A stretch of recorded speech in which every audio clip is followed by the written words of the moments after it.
We're continuing our COVID coverage now. As more people get vaccinated, more seem to be experiencing some type of side effect. That's true. Fox 10 News investigative reporter Brendan Kirby has been digging into this issue and joins us live. Now, Brendan, you have firsthand experience in this. Yeah, that's true, Bob and Byron. I got my second dose of the Moderna vaccine on Wednesday and then spent a miserable day on Thursday with aches and chills. Most side effects from the COVID-19 vaccine are relatively minor. A federal database shows almost 47,000 people nationwide have reported side effects. The database includes nearly 400 reports from Alabama, including 21 deaths. This has fueled chatter on social media about the dangers of the drug, but public health experts caution against reading too much into these reports to the Vaccine Adverse Event Reporting System, or VAERS.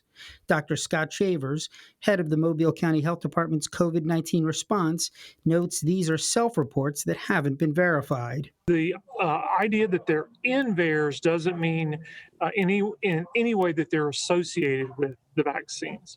Let's take a closer look at the database. One woman died after being rushed to the emergency room with shallow breathing. Another patient died in his sleep 2 days after getting the vaccine.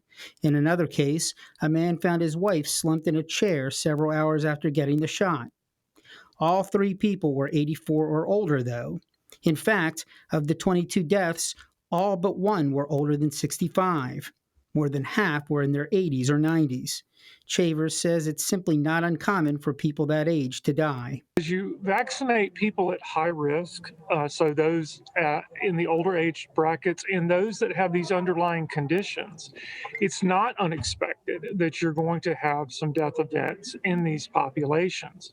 Susan McCollum says her father had swelling of his lymph nodes shortly after getting his second shot in February.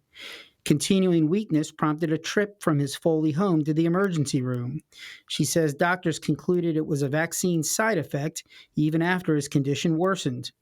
But it turns out it wasn't a side effect. After 6 weeks, the 89-year-old was diagnosed with lymphoma, a form of cancer. Delayed the diagnosis because, like I said, 3 trips to the emergency room, and it, like I said, this is how long it took because they kept attributing it to the COVID vaccine. Despite her father's complications, McCollum says she remains a supporter of the vaccine. And there's also this. You may have heard that you shouldn't take painkillers to lessen the effects of side effects. Shavers says that was the case for some past vaccines, but doesn't apply to the ones in effect for COVID-19. So go ahead and treat those symptoms. Reporting live, Brendan Kirby, Fox 10 News.